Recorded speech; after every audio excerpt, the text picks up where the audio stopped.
Question number 174 है, किस आकृति में सबसे अधिक वर्ग है। आपको यहां पर आकृति दी गई है यह वाली 174 के लिए। इसमें आपको देखकर बताना है कि यहां पर जो आकृति है, एक ये इस प्रकार की आकृति है, यह दिखाई दे रही होगी आपको। तो किस आकृति में सबसे अधिक वर्ग है, इसमें आपको गिनना है। तो 1 2, एक डिब्बा जो है ये वाला, ये एक वर्ग कहलाएगा, ये आपका एक वर्ग है। ठीक है, एक डिब्बा। तो 1 2 3 4 5 और 6, तो इसके अंदर आपको 6 वर्ग दिखाई दे रहे हैं। अब इसमें देखते हैं, 1 2 3 4, 4 तो पूरे, 5 ये आधा आधा मिलके 5 हो गए, ये 6 7 और ये आधा आधा मिलके 8 हो गए, और ये आपके 9, कुल मिलाकर इसके अंदर 9 वर्ग है। ठीक है, अब इस आकृति में देखें हम, तो एक यहां पर काउंट करें तो लगभग मान के चलिए कि आपका एक तो ये हो गया, और आपका एक ये हो गया 2, और एक ये 3, 3.5 4 के करीब करीब, तो ये आपके 6, इसमें 9। तो सबसे अधिक पूछा गया है, हमसे पूछा गया है कि सबसे अधिक वर्ग किसके अंदर है, किस आकृति में। तो यहां पर आ बा और सा दा, तो दा कहीं दिखाई नहीं दे रहा है मुझे, तो यहां पर सा आंसर इसका सही हो जाएगा। तो सा आपका ऑप्शन सी के अंदर दिया गया है। अब इसके बाद प्रश्न क्रमांक 188 188। प्रश्न क्रमांक 188, यह बिल्कुल एक इम्पोर्टेंट प्रश्न है, तो हम इसे आईएमपी में रखेंगे और हो सकता है कि 2024 के एग्जाम में यह आपसे पूछा जाए। 188 को आपको थोड़ा सा समझना होगा, यह भिन्न पर आधारित इम्पोर्टेंट प्रश्न है। इस चार्ट को देखिए आप, यह चार्ट देखिए, इसमें क्या सूचना दी गई है। यहाँ पर आपको इस प्रकार से एक पार्ट बनाकर दिया गया है, और यहाँ पर लिखा हुआ है बारिश में भीगना पसंद नहीं है।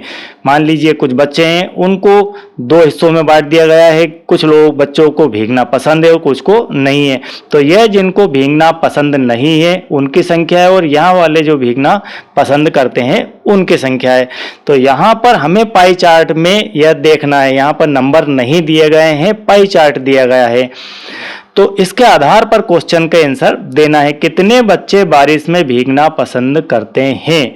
ठीक है, कितने बच्चे, यहाँ पर संख्या फिर भी नहीं दी गई है, आपको बच्चों की संख्या नहीं, बच्चों के भाग बताना है।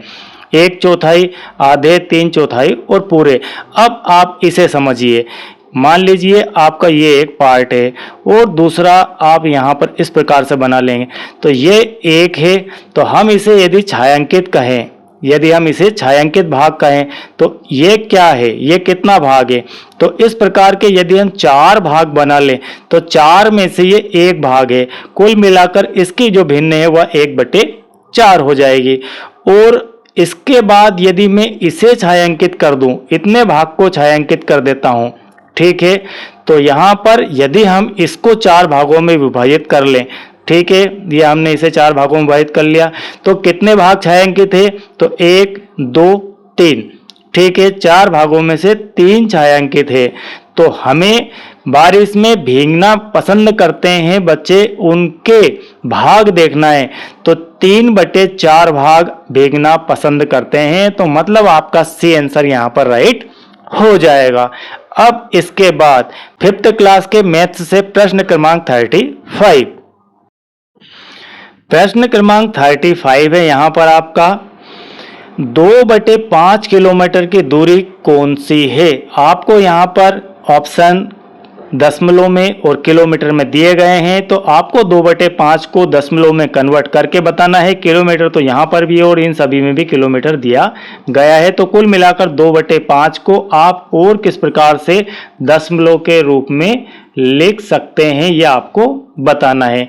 तो 2/5 को हम यदि दशमलव के रूप में लिखना चाहें तो हमें 5 का भाग 2 में लगाना होगा। क्या 5 और 2 को देखें हम तो 5 से छोटी संख्या है 2 या 5 से बड़ी संख्या है, तो 5 से छोटी संख्या है 2, तो इस कारण से सीधे सीधे इसका भाग इसमें नहीं जाएगा। जब भाग नहीं जाता है इस बात की लगाई जाती है 0। 0 लगाने के बाद भी यहां पर क्वेश्चन सॉल्व नहीं हो जाता है। अब हमें लगाना होगा दशमलव। दशमलव लगाकर हम यहां पर उतारेंगे 0। अब यहां पर हो चुकी है संख्या आपकी 20। अब 5 का भाग आप 20 में लगाइए तो यह आपका 4 बार जाएगा, 5 चौको 20 और यहां पर 0 0 शेष बच जाता है। इसका अर्थ है कि हमारा आंसर आ चुका है। सी ऑप्शन के अंदर 0.4 लिखा हुआ है और यही आपका सही आंसर हो जाएगा। आप 2/5 को सीधे सीधे यदि दशमलव में लिखना चाहें तो 0.4 लिख सकते हैं। अब इसके बाद प्रश्न क्रमांक 46 प्रश्न क्रमांक 46 है, रोहित की ऊंचाई, यह भी एक आईएमपी क्वेश्चन है। रोहित की ऊंचाई 1 मीटर 40 सेंटीमीटर है। कितनी दी गई है? 1 मीटर एंड 40 सेंटीमीटर, इस प्रकार से दी गई है। इसको इस तरह भी लिखा जा सकता है। 4 ऑप्शन दिए गए हैं। इन चारों ऑप्शनों में से आपको देखकर बताना है कि आप और किस प्रकार से इसे लिख सकते हैं। तो 1 मीटर तो वैसा का वैसा ही है और आप इसे ऐसा भी लिख सकते हैं 40 सेंटीमीटर। तो यहां पर 40 सेंटीमीटर, 1 मीटर के अंदर कितने सेंटीमीटर होते हैं? 100 सेंटीमीटर होते हैं। ठीक है, 1 मीटर में 100 सेंटीमीटर। आपको यहां पर इससे यदि इस प्रकार से लिखना है इनमें से ऑप्शन की तरह, तो आपको इन दोनों को ऐड करना होगा, क्योंकि यहां पर जो इकाई दी गई है वो मीटर में दी गई है, सेंटीमीटर यहां से आपको हटाना है। तो 1 मीटर बराबर 100 सेंटीमीटर होते हैं, तो 40 सेंटीमीटर बराबर कितने हो जाएंगे? तो कुल मिलाकर 1/100 मीटर बराबर 1 सेंटीमीटर। तो देन हम कह सकते हैं कि 40 सेंटीमीटर बराबर आपका हो जाएगा 40/100 मीटर। तो यहाँ 0 से 0 कट गई। ठीक है, और एक 0 के कारण फाइनली ये हो गया आपका 4/10 मीटर। तो 4/10, एक 0 के कारण दशमलव इधर आ गया, तो आपका हो गया 0.4 मीटर। ये तो हो गया आपका 0.4 मीटर। ठीक है, 40 सेंटीमीटर को आप और क्या लिख सकते हैं? इस 40 सेंटीमीटर को आप लिख सकते हैं 0.4 मीटर। ठीक है, 1 मीटर ये है, इन दोनों को जोड़ देंगे तो 1 मीटर प्लस 0.4 मीटर। तो कुल मिलाकर यह आपका फाइनली हो जाता है 1.4 मीटर। तो यहाँ पर कहाँ दिया गया है आपका, वो लास्ट में आप चाहे तो इसमें और 0 बढ़ा सकते हैं, आपकी स्वेच्छा है ये। ठीक है, यदि आंसर यहाँ पर 1.4 दिया होता तो भी सही है और 1.40 दिया है तो भी सही है। तो ऑप्शन सी आपका यहाँ पर राइट हो जाएगा। अब इसके बाद प्रश्न क्रमांक 68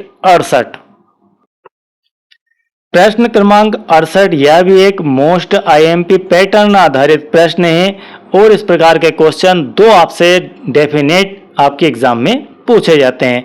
खाली बॉक्स में कौन सी त्रिकोणीय संख्या आएगी? जो यहाँ पर खाली बॉक्स आपको दिखाई दे रहा है, इसके अंदर कौन सी त्रिकोणीय संख्या आएगी ये आपको बताना है। 10, 20, 14 और 15 में से। यहाँ पर इस क्वेश्चन को आप 2 तरफ से समझ सकते हैं।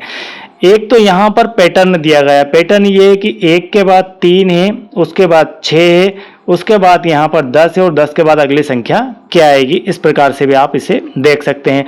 और दूसरा पैटर्न जो है आपका, यहाँ पर यदि यह संख्या ना देकर सिर्फ ये गोले दे दिए जाए तो इनसे भी आपको आंसर निकाल कर लेकर आना है। तो 2 प्रकार से यह क्वेश्चन पूछा जा सकता है। यहाँ पर 1 गोला, यहाँ पर 3 है, यहाँ पर 6 है, यहाँ पर 10 है।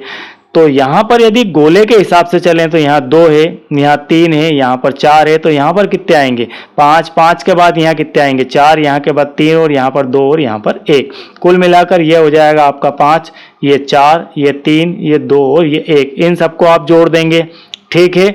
तो यहाँ 5 4 9 और 3 12 और 2 14 और 1 15। फाइनली यहाँ गोले कितने हो जाएंगे 15 गोले आएंगे, ठीक है। 5 इस प्रकार से 3 4 5 और यहाँ पर 4, यहाँ पर 3, यहाँ पर 2 और यहाँ पर 1। एक तो ये तरीका हो गया। दूसरा तरीका ये है कि यहाँ 1 है, 3 है, 6 है, 10 है और यहाँ क्या आएगा।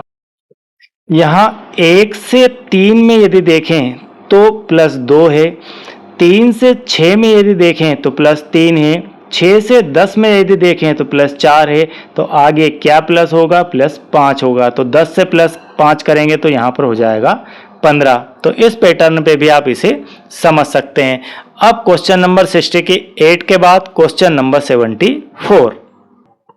क्वेश्चन नंबर 74 है, नीचे दिया गया दंड आलेख किसी कक्षा के विद्यार्थियों द्वारा प्रतिदिन टीवी देखने के समय को प्रदर्शित करता है। जो आप अभी देखेंगे यह दंड आलेख यह टीवी देखने का समय आपको दिखा रहा है।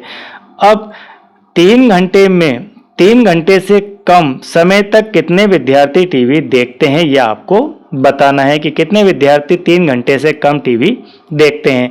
यहाँ पर आपको जो सूचना दी गई है वह दी गई विद्यार्थियों की संख्या, और यहाँ पर जो दिया गया है डाटा वह दिया गया घंटे में। तो यह आपके विद्यार्थियों की संख्या और यह आपके टीवी देखने के आवर या घंटे, प्रतिदिन टीवी देखने का समय इस तरफ दिया गया है। तो यहाँ पर आपको देखना है कि 3 घंटे से कम टीवी देखने वाले विद्यार्थियों की संख्या कितनी है। तो यहाँ पर आप देख पा रहे हैं कि ये 9 है और विद्यार्थियों की संख्या 10 है। यहाँ पर 13 है और विद्यार्थियों की संख्या है आपकी यहाँ पर 12-13 के करीब। यहाँ पर आपका है 28, ये आपके इस तरफ बराबर आ रहा है। यहाँ आपका आ रहा है मान लीजिए 22। तो आपको अब बताना कि 3 घंटे से कम टीवी कितने विद्यार्थी देखते हैं। तो 1 घंटा टीवी देखने वाले विद्यार्थियों की संख्या कितनी दी गई है 9 दी गई है। तो 9 संख्या तो 1 हो गई। 2 घंटा टीवी देखने वाले विद्यार्थियों की संख्या कितनी है 13, तो ये भी 3 घंटे से कम वाले हुए। और 3 घंटे वाले 28 है और 4 घंटे वाले 22 है। तो कुल मिलाकर इस प्रकार से आपका आंसर आ जाएगा 22। 9 और 13 ये दोनों 3 घंटे से कम टीवी देखने वाले बच्चे हैं। तो यहाँ पर फाइनली आंसर हो जाएगा आपका 22A वाला। अब इसके बाद 6th क्लास के मैथमेटिक्स से प्रश्न क्रमांक 15। क्वेश्चन नंबर 15 है, रमन के घर से स्कूल की दूरी 1 किलोमीटर और 375 मीटर है। जितना बेहतर आप क्वेश्चन को समझेंगे उतनी जल्दी ही आप आंसर दे पाएंगे। प्रत्येक दिन यह दूरी 2 बार तय की जाती है। 8 दिन में उसके द्वारा तय की गई दूरी क्या होगी यह आपको बताना है। तो मान लीजिए ये रमन का घर है और ये रमन का स्कूल है, ठीक है। ये रमन का होम है और ये रमन का स्कूल है, और इनके बीच की जो डिस्टेंस है वह है 1 किलोमीटर एंड अलग अलग लिख रहा हूं मैं 375 मीटर। ये इस प्रकार की डिस्टेंस है 1 किलोमीटर और 375 मीटर। प्रत्येक दिन यह दूरी 2 बार तय की जाती है। 2 बार इसलिए कि वह घर से स्कूल गया और वापस उसके घर आया। अगर 8 दिन का हम कैलकुलेट करें कि 8 दिन में उसके द्वारा कितनी दूरी तय की जाएगी यह आपको बताना है। तो एक दिन में कितनी बार 2 बार, ठीक है। तो हमें कितनी बार के कितने दिनों की निकालनी है 8 दिनों की निकालनी है।